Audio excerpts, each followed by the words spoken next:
This Humankind special, Justice Denied, is produced in association with WGBH Boston and supported by the Humankind Program Fund and a special grant from the Henry Luce Foundation.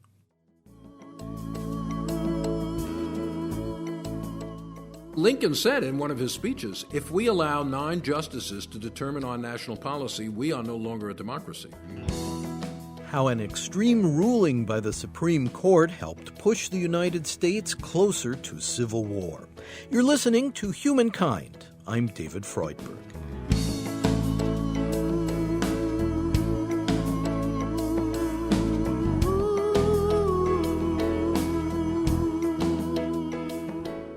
It's often described as the worst decision ever handed down by the U.S. Supreme Court. It was the only time in American history when a justice resigned from the court in apparent disgust at a ruling by his colleagues. It prompted numerous proposals that the Supreme Court be abolished, and it greatly inflamed America in the tense period leading up to the Civil War.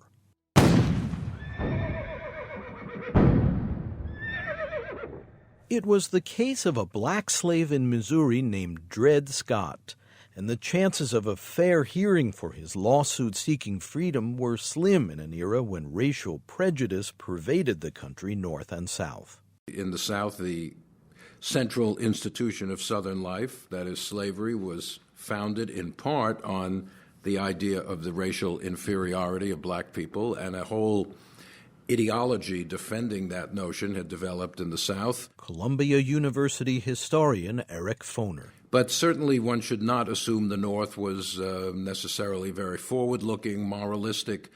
The North had abolished slavery by this time, but there were very few free Negroes in the North, maybe 220,000 at the time of the Civil War out of about 23 million. So less than 1% of the northern population were black people. And they were subject to many, many forms of discrimination in every aspect of their lives. Basically, they were a kind of an unwanted population. They were there. There was a fairly large movement called the Colonization Society devoted to getting them out of the country, sending them to Africa or Central America. Most blacks did not want to leave, however.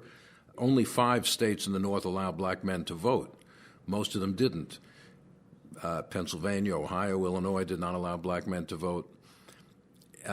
Many states barred them from public schools. There were even some states in the North, Indiana, Illinois, which had laws on the books barring free black people from even entering the state. So there was deep racism in the northern states as well. On the other hand, there was also, not that large, but very vocal, the abolitionist movement, which advocated not only ending slavery, but genuine equality, political equality, legal equality, equality of opportunity for black people. And they were putting forward an alternative perspective on America as not a white society, but a multiracial society. When the 13 original colonies founded the United States, they remained divided over slavery. The Constitution they adopted permitted the holding of slaves, but over the strenuous objection of many Northerners. By 1804, while slavery flourished in the South, all Northern states had abolished it. The ideas of the American Revolution sank deep roots, the idea of equality, the idea that slavery was somehow a violation of the basic principles of the United States. But secondly, slavery was peripheral to the Northern economy. In other words, it could be abolished without disrupting the economic order, which was not the case in the South. And also, because it was fairly small scale, the slave-owning class was not that powerful. You didn't have a powerful class devoted to keeping slavery. So therefore, the anti-slavery movement encountered less powerful opposition. So it's a combination of things. But basically, I think the Northern economy does not rest on slave labor the way the Southern economy does, and therefore abolition is much more possible as a path. There were a lot of business relations between the mercantile interests in the North and the plantation economy in the South. Absolutely. The North was, Lincoln, in his second inaugural address, said, everybody knows slavery was the cause of the Civil War, but he called it American slavery, not Southern slavery. In other words, his point was the whole nation is complicitous in the institution of slavery. And yes, many of the profits of slavery flowed into the North. New York City, where I live and work, was deeply tied into the Southern economy. New York merchants shipped the cotton to Europe. New York insurance companies insured the cotton and the slaves. And that's one of the reasons racism was so deep in the North. In other words, even though the North had abolished slavery, the ideology of slavery was still around pretty powerfully in the North because of the North's economic interest in the profitability of slavery. All my life, I've been making it all my life. White folks taking it this old hard. They's just breaking it and got a thing to show for what done. But things get brighter, don't get lighter. I'll keep on plugging away. America's regional conflicts over slavery produced continual clashes in Congress and in the courts during the years preceding the Civil War. Fugitive slave laws mandated that runaways to a free state be returned to their owner in a slave state. It was a policy that many Northerners regarded as immoral, but that many Southerners viewed as protecting their right to private property, in this case human property. The legal status of slaves became fuzzier as the nation's landmass expanded into territories that had not yet become states and were controlled by Congress. Historian Eric Foner. Dred Scott was owned by a physician who worked for the U.S. Army, and Dred Scott was taken by his owner from Missouri into the Northwest, into Illinois, where slavery was barred by state law, and then into Wisconsin Territory, not yet a state, where slavery was prohibited by a law of Congress, which we call the Missouri Compromise, which prohibited slavery in that part of the old Louisiana Purchase. And then he was brought back to Missouri. Along the way, he married Harriet Scott, and they had 2 daughters. In the mid to late 1840s, some abolitionists told Dred Scott, look, the basic law is if a slave is taken into free territory, they become free. I'm not talking about escaping. If you're a fugitive, the Constitution says they got to send you back. But the general law by this time was slavery only extends within the borders of the state that has created it. So if you are voluntarily taken by your owner outside the state, you cease to be a slave. Permanently. Yeah, permanently. And there were many cases like this in northern courts where an owner would take a slave along with him going somewhere, and then he became free because there's no slavery in Illinois, so you can't be a slave there. So Dred Scott went to court and claiming freedom on the grounds he had been taken by his owner and resided in free territory. Like many slaves, Dred Scott had a succession of owners. The family that owned him in Virginia, where he was born, relocated to Alabama and later to Missouri. There he was sold to a doctor serving in the U.S. Army who died a year later. Dred Scott is then passed to 2 more owners by the time his lawsuit reaches court. It's even more complicated because he's actually owned by the daughter of the previous owner, but she's a minor, so it's a kind of trust situation. But, it's one of these legal things which is very hard to unravel. But nonetheless, the main point is Dred Scott claims to be free by virtue of having resided with the permission of his owner in a free state and in a free territory. The Chief Justice at the time was a rather dour-looking man named Roger Taney. Roger Taney of Maryland. Now, Taney is the Supreme Court had a majority of Southerners, slave owners. There were 9 justices. 5 of them were from the South, 4 from the North. Taney is actually from a border state, Maryland, which does not secede from the Civil War. But Taney is not a pro-slavery advocate. He had actually freed his own slaves at some point, and he was a colonizationist. He believed the idea was to get blacks out of the country to Africa, Liberia. That was his idea. That you didn't want blacks around, but slavery was wrong anyway, so the best solution is just get them all out.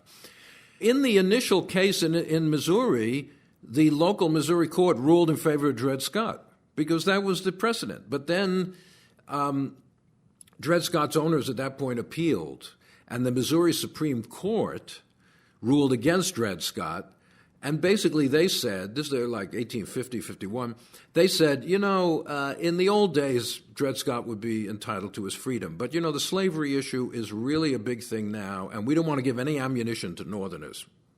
So forget it, Dred Scott. You have to remain a slave, because ruling in favor of Dred Scott would just encourage these abolitionists. That's not a very good legal doctrine, but that's pretty much what they said in the Missouri Supreme Court. It's a political statement. Yeah, political statement. This case is, we got to defend slavery, and therefore Dred Scott's got to be a slave. Sometimes I feel like a motherless child. Sometimes I feel like a motherless child. Sometimes I feel like a motherless child. Lord, Lord, I know my time ain't long. When the U.S. Supreme Court accepted Dred Scott's case in 1854, our federal legal system moved much more slowly than today. For one thing, many of the justices would have long absences from Washington as they traveled to hold hearings in various regions of the nation. It took 3 years to reach a decision in the Scott case as the High Court wrestled with contentious legal issues.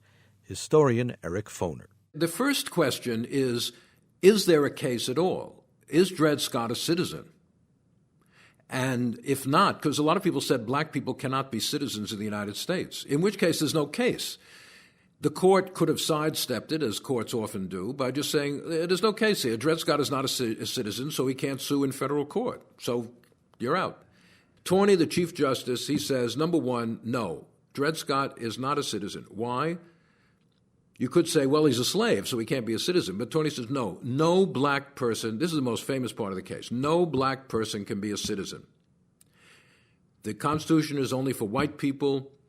And then in this famous or infamous aside, or what we call obiter dicta, an offhanded comment, he says, the founders, the people who wrote the Constitution, believed that the Negro has no rights which the white man is bound to respect. No rights. Thaddeus Stevens, the great radical Republican, later said in Congress, that statement damned Tawney to everlasting fame and everlasting fire. He would go to hell because of that statement. To defend Tawney, if one wants to, he was not saying that's what I believe. He was saying this is what the Founding Fathers believed. Tawney's version of what America's founders believed was hotly contested. Abraham Lincoln later cited an entirely different set of facts, casting the founders as much more anti-slavery. Some historians today believe the truth lies somewhere in between. But it was the Chief Justice's interpretation of history that underpinned the legal ruling he authored. So, all right, what has been decided? Dred Scott's not free. He's a slave, plus his wife and daughters are also slaves. No black person can be a citizen of the United States. And third of all, Congress has no power to bar slavery in any Western territory. In other words, the principle, or the platform, that is, of the second major party, Republican Party, is unconstitutional. But I think the Supreme Court did that in the New Deal. They kept declaring New Deal laws unconstitutional, but eventually they kind of realized that the Supreme Court puts itself into a lot of trouble if it is continually overturning the will of the majority. As expressed through Congress. As expressed through Congress. So in the 1930s, they retreated eventually and decided to let the New Deal go forward. And Justice Roberts, I can't read his mind, but I have a feeling that when he voted with the more liberal members to uphold Obamacare, he did not want the Supreme Court put in that position of being a direct player in partisan politics, But that was a line that Roger Tawney, as Chief Justice in the 1850s, crossed. He crossed it, and 5 other members of the court crossed it also. Now, this court case is handed down in March 1857, right after the president, Buchanan, is inaugurated. Buchanan's from Pennsylvania. Tawney, before, this is quite unusual or irregular, before the decision is announced, Tawney gets in touch with Buchanan, president-elect, and says, we got this decision coming. I don't think it would look good if the decision was 5 guys from the South against 4 guys from the North. It would not look particularly legitimate. Why don't you try to persuade Justice Greer from Pennsylvania, your state, to go along with the Southern majority? And Buchanan does that. Buchanan basically says to Greer, look, you got to vote with and he does. So it becomes 6-3 on these key issues. But that's rather improper, one would say, for the president-elect to tell a member of the Supreme Court how he ought to be voting, right? And for the Chief Justice to solicit that intervention by the president-elect.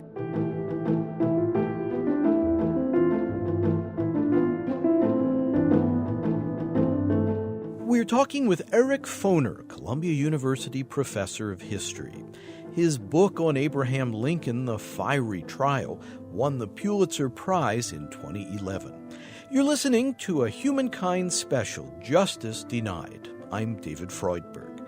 For more information on this fascinating chapter of American history, please visit humanmedia.org.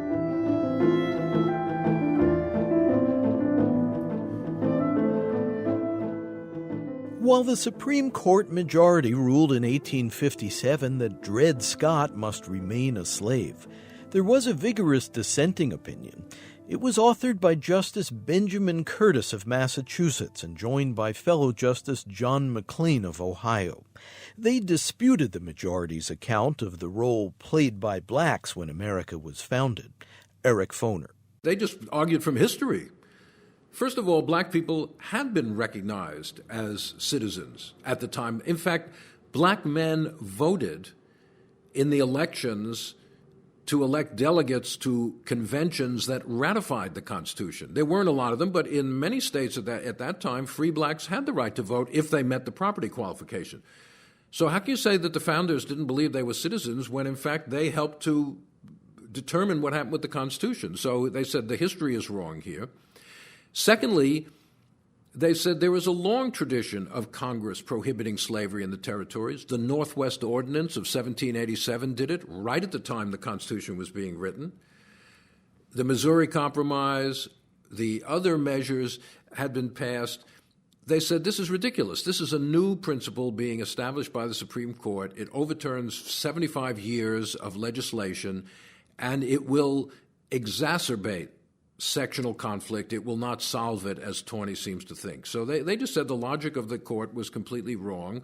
It was partisan. Now, they're 2 Northerners, and they said this is just pro-slavery ideology being written into the decision of the Supreme Court. Abolitionists were incensed by the court's majority ruling, which not only affirmed but also expanded the right to hold slaves.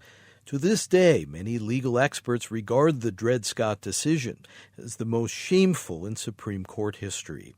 Chief Justice Tawney viewed his legal opinion as a sweeping act of jurisprudence. It was intended to finally resolve the conflict over slavery that had divided the nation from its founding. He appeared to have grossly miscalculated.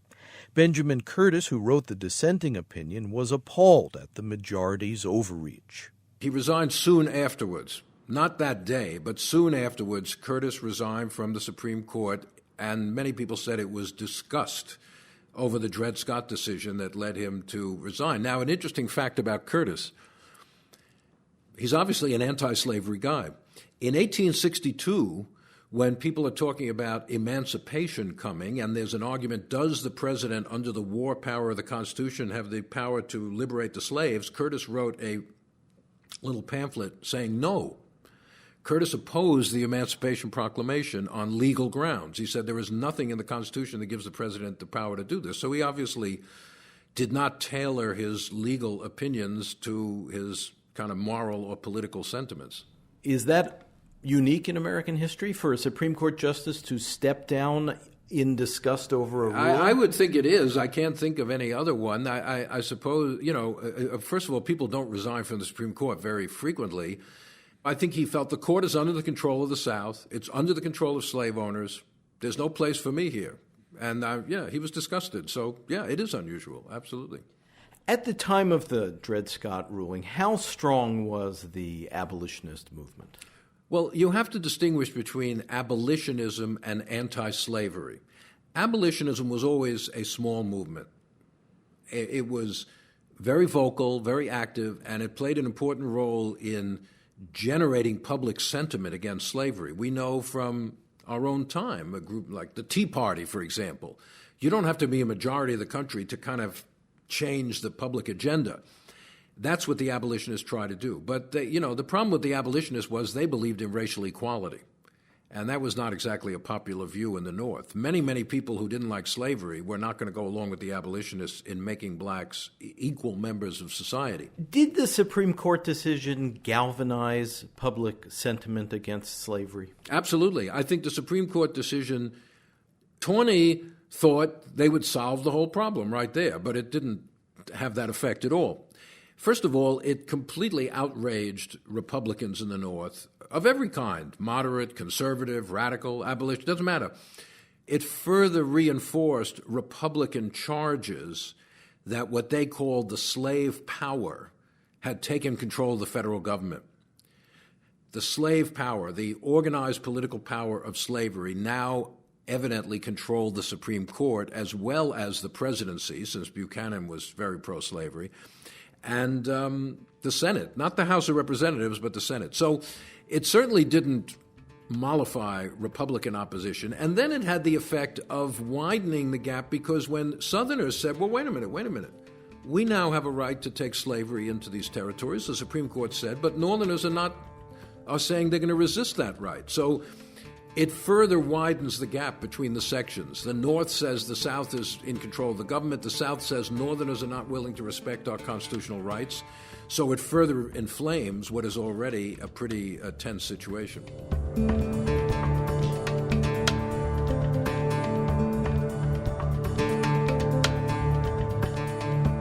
It might not be quite accurate to suggest the Supreme Court's radical decision in the Dred Scott case precipitated the Civil War, which erupted 4 years later when Southern states began seceding from the Union upon the election of Republican Abraham Lincoln to the presidency.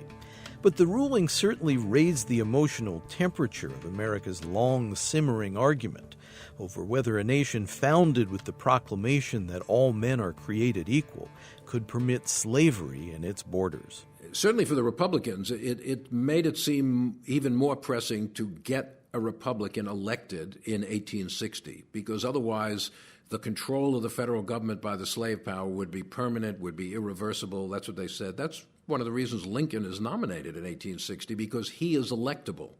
He's by no means the most prominent Republican, but only the tallest. He's the tallest, maybe the most eloquent, but he's the guy who can win. He comes from a key swing state. Seward, his rival, is considered too radical, may not carry all the northern states. And I think under other circumstances, Seward might have gotten the nomination. But the Dred Scott decision helps to create this intense desire to win right now. And, many northern states repudiated it. Several northern legislatures said, we don't accept this. I think there was a case in Maine. The legislature. Where the legislature passed a resolution declaring that the Dred Scott ruling was not binding, which is pretty strong for a legislature to say it's a ruling of the Supreme Court is not binding. Well, it's an irony, because the notion of nullification, that a state can nullify something done by the federal government, was generally associated with the South, right? John C. Calhoun, South Carolina. Now there are Northerners using that same language. The ruling was handed down more than 3 years before Abraham Lincoln was inaugurated as president. Right. He weighed in on the Dred Scott case at the time. Lincoln gave a number of speeches, but one particularly soon after, late March, I think, in which he again said it. Lincoln was a pretty good lawyer, among other things, and he just took it apart. And he took apart the notion that blacks could never be citizens. Again, Lincoln also had this deep sense of history. He had studied, in many of his speeches, he cites the founding fathers on slavery frequently. When the Chief Justice ruled that Dred Scott was not a citizen and thus had no rights even to bring his lawsuit, let alone to enjoy freedoms other people are allowed, he touched the core question of what constitutes citizenship in our democracy. And in fact, the legal scholars point out the Constitution never explicitly defines the role of a citizen. There's no actual paragraph in the Constitution that says, here's what a citizen is and until what a after the until the 14th Amendment, which does that after the Civil War. But the point is correct. The original Constitution mentions citizens. It even mentions the privileges and immunities of citizens. But it doesn't say who citizens are, and it doesn't say what those privileges and immunities actually consist of. So, and Lincoln himself was rather ambiguous about this. On the one hand, in some of his speeches, he seemed to say that blacks were citizens, but then other times he said, no, I'm not in favor of black people being citizens, and in Illinois, I don't think they should be citizens. But what he said is, I don't think the Constitution prohibits making black people citizens if a state wants to do that or if the federal government wants to recognize them. So he took a kind of middle ground there. He was not an abolitionist who affirmed the rights of blacks. Now, his views evolved dramatically during the Civil War. I think by the end of his life, Lincoln had certainly accepted the idea of black citizenship. In fact, in 1862, his Attorney General, Edward Bates, issues a ruling basically saying the Supreme Court was wrong. Free black people, not slaves, free blacks are citizens, absolutely. We're going to recognize all free black people as citizens in the United States. And the Supreme Court just made a big mistake there, and we don't have to listen to it. And do you think this was a genuine shifting of sentiment by absolutely, Abraham Lincoln? Absolutely. I think so. The struggle against slavery, the role particularly of black soldiers, 200,000 of them in the Army and Navy in the last 2 years of the war, I think changed Lincoln's view. You know, if black men are willing to fight and die for the nation, how can you say they're not citizens of the nation? So I think by the end of his life, Lincoln was talking about giving some blacks the right to vote by the end of his life. So the question of citizenship, I think, was settled in his mind during the war. But then the question is what rights come along with being a citizen? For example, women are citizens, but they don't have the right to vote at this time. So it's not quite clear what being a citizen actually entitles you to. A question that continues to absolutely perplex the nation to this day. Still on our agenda. Eric Foner is the DeWitt Clinton Professor of History at Columbia University and author of the Pulitzer Prize-winning book, The Fiery Trial. President Lincoln announced the Emancipation Proclamation in the fall of 1862. He then championed the 13th Amendment to the Constitution, which outlawed slavery. It was passed by Congress 10 weeks before Abraham Lincoln was assassinated, April 15, 1865.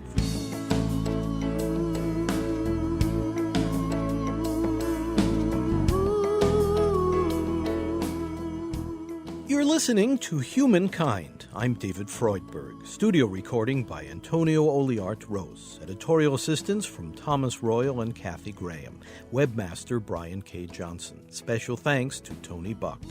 Our program is produced by Human Media in association with WGBH Boston and Connie Goldman Productions. Program development provided by Shart Media. To purchase a CD copy of this program, please call 1-800-5-LISTEN. That's 1-800-5-LISTEN. Or visit our website, where you can also obtain an audio download of this and our other programs and can hear selected episodes free. You can access free written materials related to this program as well. Our web address is humanmedia.org. Again, if you'd like to purchase a CD copy of Humankind by phone, please call 1-800-5-LISTEN, and our web address is humanmedia.org. This segment, Justice Denied, Part 2, is Humankind Program number 188. The executive producer is David Freudberg. This is Humankind.